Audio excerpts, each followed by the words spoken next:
एक समय की बात है। एक छोटे से गांव में एडन नाम का एक युवा लड़का रहता था। एडन मानता था कि भगवान के पास प्रत्येक व्यक्ति के लिए एक योजना है।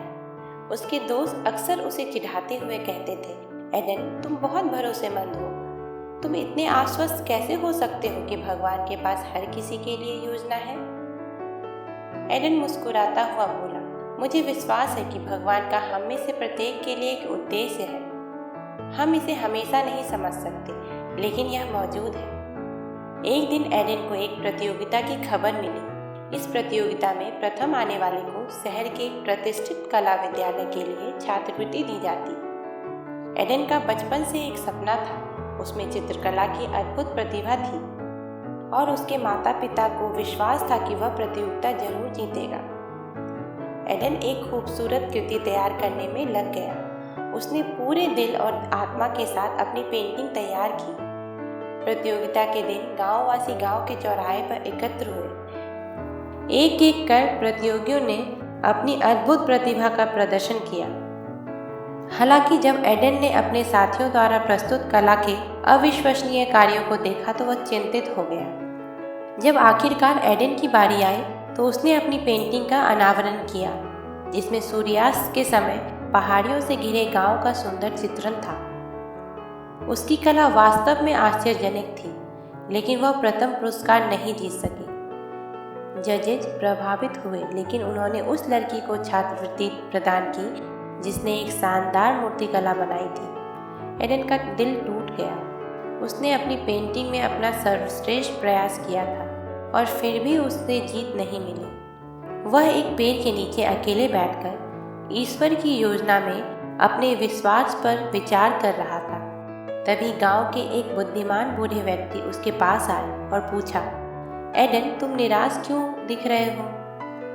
एडन ने उत्तर दिया, मैंने सोचा था कि इस प्रतियोगिता को जीतने और कला विद्यालय में दाखिला लेने के लिए मेरे पास भगवान की ओर से एक योजना थी, लेकिन अब मैं हार गया हूँ और मुझे नहीं पता कि क्या करना है।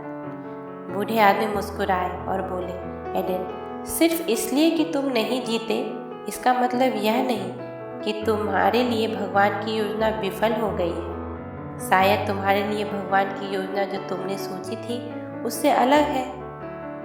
एडन ने बूढ़े व्यक्ति के शब्दों पर विचार किया और उसमें सांत्वना पाई। असफलता के बावजूद उसने पेंटिंग बनाना और अपनी कला को दुनिया के साथ साझा करना जारी रखा। समय के साथ उसकी कलाकृति को पहचान मिली और वह न केवल अपने गांव में बल्कि शहरों और उससे बाहर भी जाने लगा। एक प्रसिद्ध कला समीक्षक ने एक बार कहा था, एडन की कला जीवन के सार और दुनिया की सुंदरता को दर्शाती है। बरसों बाद एडन को एहसास हुआ कि उसका रास्ता उस विशेष कला विद्यालय में जाना नहीं था, बल्कि अपनी पेंटिंग से लोगों के दिलों को छूना था। भगवान की योजना में उसका विश्वास मजबूत बना हुआ था और वह जानता था कि उसके हर पेंटिंग का अपना एक उद्देश्य था। कहानी का सार यह है कि जब चीज़ें योजना के अनुसार नहीं होती तो इसका मतलब यह नहीं कि हमारे लिए भगवान की योजना विफल हो गई है। कभी कभी असफलताएं हमें एक अधिक गहन और सार्थक उद्देश्य की ओर ले जाती है, जिसकी हमने कल्पना भी नहीं की होती है। यात्रा पर भरोसा रखें और विश्वास रखें कि हम में से प्रत्येक के लिए एक योजना है, भले ही यह तुरंत स्पष्ट ना हो। अगर हम भगवत गीता की बात करें तो ये हमें अपने धर्म को पूरा करने के लिए प्रोत्साहित करती है। वहीं यह अपने कार्यों के परिणाम को भगवान की इच्छा के प्रति समर्पित करने को भी कहती है। इसका मतलब यह है कि व्यक्तियों को अपना सर्वश्रेष्ठ प्रदर्शन करना चाहिए, लेकिन सफलता या असफलता से बहुत ज़्यादा जुड़ना नहीं चाहिए, यह जानते हुए कि अंतिम परिणाम एक उच्च शक्ति द्वारा निर्धारित होता है। दोस्तों, इसलिए हमें सफलता के लिए अपना प्रयास करते रहना चाहिए।